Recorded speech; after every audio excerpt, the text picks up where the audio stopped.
Hola a todos y bienvenidos una vez más al canal. Yo me voy a presentar por si aún no me conoces. Yo soy Lea, soy cubana y hago videos sobre mi vida y la realidad de Cuba hoy en día. El día de hoy les traigo un tema que sé que para todos es una gran interrogante, sobre todo para las personas que no viven en Cuba, y es ¿qué come un cubano hoy en día? Primeramente vamos a hablar ¿qué es supuestamente la comida tradicional cubana? Es todo esto. Si es cubano, lo debes saber. Pero si no eres cubano, te voy a decir que te quites todas esas imágenes de la cabeza y ese concepto de comida tradicional en Cuba, porque más lejos de la realidad, déjame decirte que no puede estar. Esa no es la comida real de un cubano hace muchísimos años.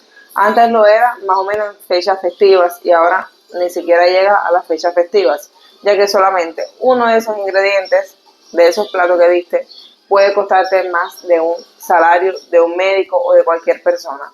Así que súper lejos de la realidad, vamos a la realidad del cubano hoy en día.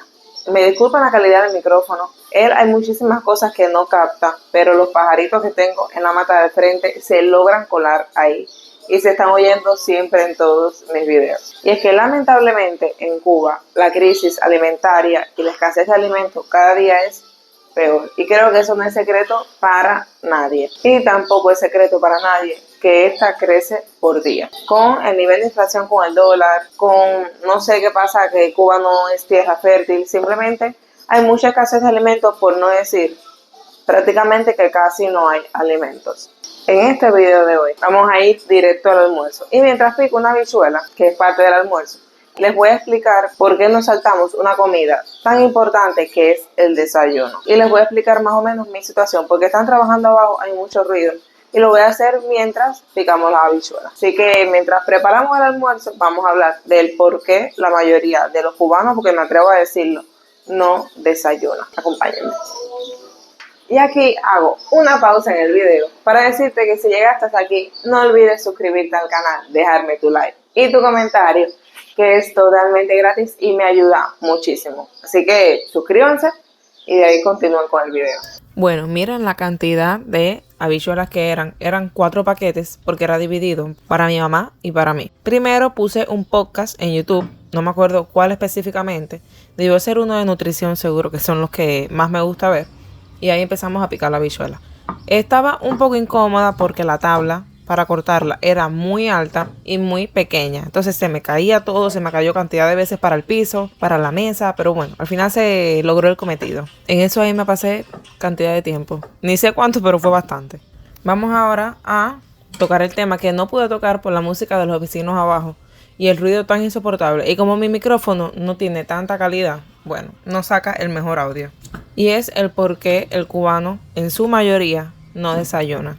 Y todo es debido a la escasez de alimentos y el nivel de inflación que hay tan alto que todo es extremadamente caro y se hace casi imposible garantizar un desayuno. Por lo que he visto en las redes sociales, la mayoría del cubano desayuna un pan con aceite, sal o quizás una mayonesa, una pasta, lo que sea, y un refresquito instantáneo de la marca Zuco o algo así. Ese desayuno a mí, en lo personal, no es que no me guste, pero esa comida no me gusta como desayuno, porque siento que no alimentan nada. Esos refresquitos son súper malos para la salud. Y cosas mías, conclusión, yo prefiero no desayunar a desayunarme eso.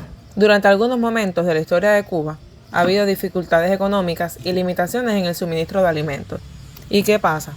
Que el país entró en la mayor crisis en cuanto a los alimentos, para irles explicando más o menos, durante la crisis del periodo especial que empezó en la década del 90, que fue después de la caída de la Unión Soviética. Cuba enfrentó una gran escasez de alimentos, según cuentan nuestros abuelos, nuestros padres, por lo menos en mi caso. Y ya esto colapsó lo que es la economía en Cuba, que dependía en gran medida de la Unión Soviética. Hay algunos que dicen que en estos momentos Cuba está peor que en el periodo especial. Otros que dicen que esa ha sido la época más negra de Cuba, pero fue una época bastante negra.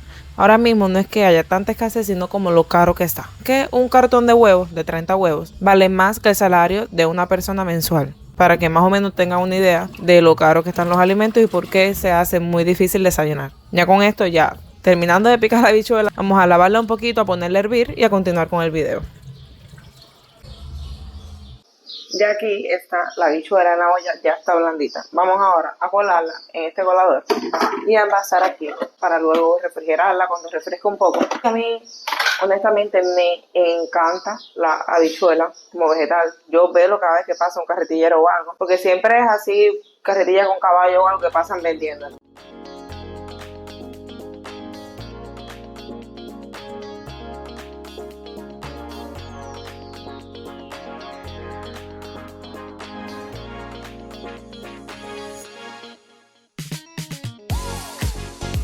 Miren la cantidad de habichuela que salió. Esta me dura muchísimo. Eso es lo que más me gusta, la comodidad. Yo no me complico la comida. Como estoy viviendo sola, no veo necesidad de complicarme a la hora de la comida. Y estas cosas son ideales para ganar el tiempo.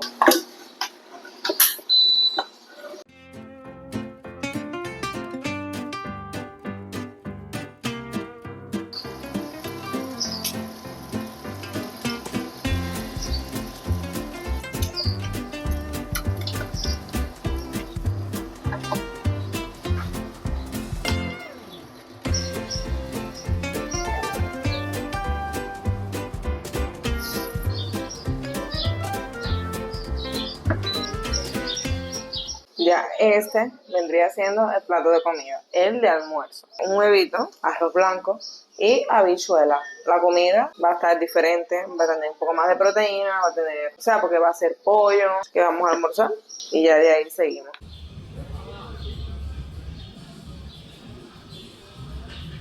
Bueno, esto que me vieron que me serví, que lo tengo aquí, que sería como el postre, es una bebida llamada chicha. En un momentico yo voy a estar preparando otra. Les voy a enseñar cómo se prepara, qué es y sus propiedades y sus beneficios. Y lo más importante es que entonces no se desperdicia absolutamente nada de la fruta. Bueno, aquí ya estamos listos y vamos a hacer la famosa chicha. Quiero pedirle en los comentarios si en tu país se llama de una forma diferente, la llaman de otra manera, me lo comentes allá abajo y del país que me ves. ¿Qué es lo que es la chicha? Es esto que está aquí. Esto que está aquí es la bebida fermentada de la cáscara de la piña. Voy a mostrarle aquí cómo se ve.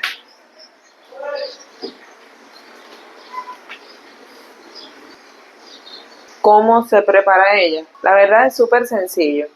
Cuando pelas la piña, toda la cáscara, por supuesto exceptuando la corona, la pones en una cacharra con agua. Hay personas que la tapan con una tela. Yo lo que la pongo medio superpuesta y le levanto aquí así un poquitico nada más para que ella pueda fermentar. Entonces cuando pasen algunos días que tenga la espuma así que ya uno sepa que está fermentado, la huele también si quiere. Eso depende del calor. Cuba es un país súper caluroso con un clima tropical y exactamente aquí hace muchísimo calor en esta ciudad. O sea, ella se hizo en cuestión de 2 días solamente, pero puede demorar más. Cuando ya esté esto listo, aquí está el colador, vamos a colarla. Yo voy a coger esta jarra y vamos a colarla y ya se le echa, si quiere, si quedó muy fuerte se le echa un poquito de agua, si no se usa tal cual, y azúcar, por supuesto. En mi caso yo le voy a echar un poco de agua para que no quede tan fuerte. ¿Por qué? ¿Qué pasa con esta bebida? Esta bebida baja la presión arterial. Y está mostrado por experiencia propia porque me pasó. Yo soy un poco golosa, un poco golosilla. Y un día compré guanábana. Compré 2 guanábanas medianas y me pasé el día entero comiendo guanábana. La guanábana baja la presión, pero no me sentía bien. Por la tarde fui a casa de mi abuela y me tomé un vaso de chicha.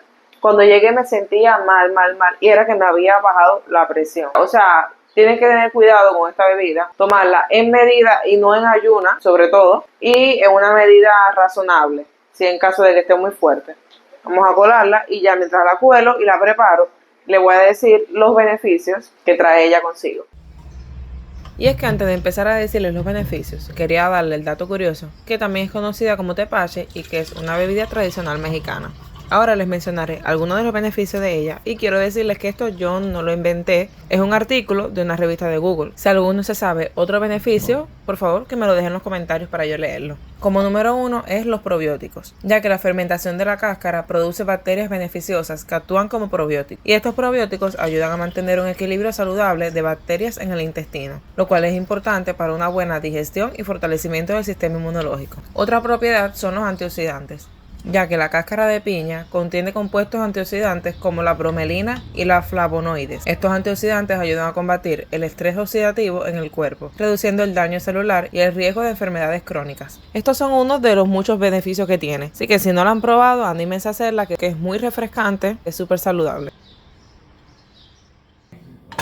Bueno, y ya llegó el turno de la noche. Como pueden ver, no estoy en mi casa, estoy en casa de una amiga, esta no es mi cocina. Y vamos a hacer unas tortillas para hacer los tacos de harina integral. Que los que vieron mi video anterior deben saber de dónde salió todo esto. Y si no lo has visto, pues te invito a que veas el video anterior. Lo primero que hice fue calentar el pollo. También ahí no se ve porque pensé que estaba grabando, pero no fue así. Y sofreí un poquitico de col con cebolla. Ahora llegó el momento de hacer las tortillas en sí. La hice de dos variantes porque no sé muy bien cómo se hacen. A la primera como que pinté el sartén con un poquito de aceite y a la segunda no sé cuál es la manera correcta. Creo que quedó mejor la segunda. Todos mis suscriptores mexicanos que están mirando este intento de taco, por favor déjenme en los comentarios allá abajo qué fue lo que hice bien y qué fue lo que hice mal, o cómo se haría de la manera correcta.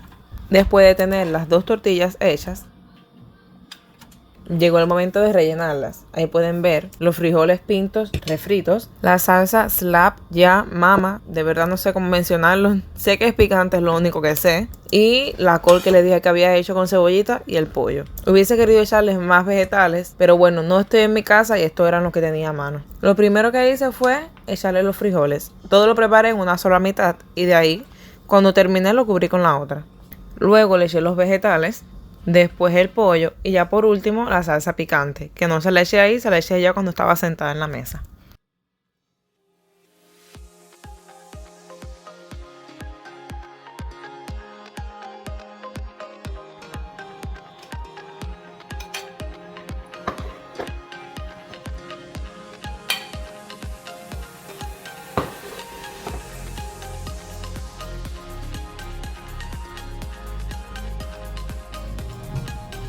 Bueno, y llegó el momento de la comida, que no estoy en mi casa, estoy en casa de una amiga, pero traje unos tacos. Yo no soy muy amante al picante, me gusta pero un poquito, no tanto.